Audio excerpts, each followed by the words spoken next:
قالا ربنا ظلمنا أنفسنا وإن لم تغفر لنا وترحمنا لنكونن من الخاسرين. அதற்கு அவர்கள், எங்கள் இறைவனே, எங்களுக்கு நாங்களே தீங்கிழைத்து கொண்டோம்.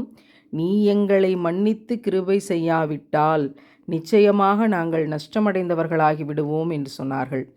ஆதம் நபியும் ஹவ்வா அலைஹிஸ்ஸலாம் அவர்களும் இறைவனிடத்தில் மன்னிப்பு கேட்கிற போது முதல் மன்னிப்பு இதுதான். தெரிந்தோ தெரியாமலோ செய்த தவறுகளில் இருந்து வெளியே வருவதற்கான உன்னதம் இந்த வசனங்கள். உணர முடிந்தவர்கள் பாக்கியசாலிகள். மரத்திலிருந்து கனிகளை சாப்பிடாதீங்கன்னு சொன்ன பிறகு சைத்தானுடைய குரலை கேட்டு பாவம் செய்கிற போது அதற்கு பின்பாக மன்னிப்பு கேட்ட வார்த்தைகள் இந்த வார்த்தைகள். எங்கள் இறைவனே, எங்களுக்கு நாங்களே தீமை செஞ்சுக்கிட்டோம், நீ எங்களை மன்னிக்கலைனா, நீ எங்களை கிருபை செய்யலைனா நிச்சயமாக நாங்கள் நஷ்டமடைந்தவர்களாகி விடுவோம் அப்படிங்கிற இந்த கதறல்.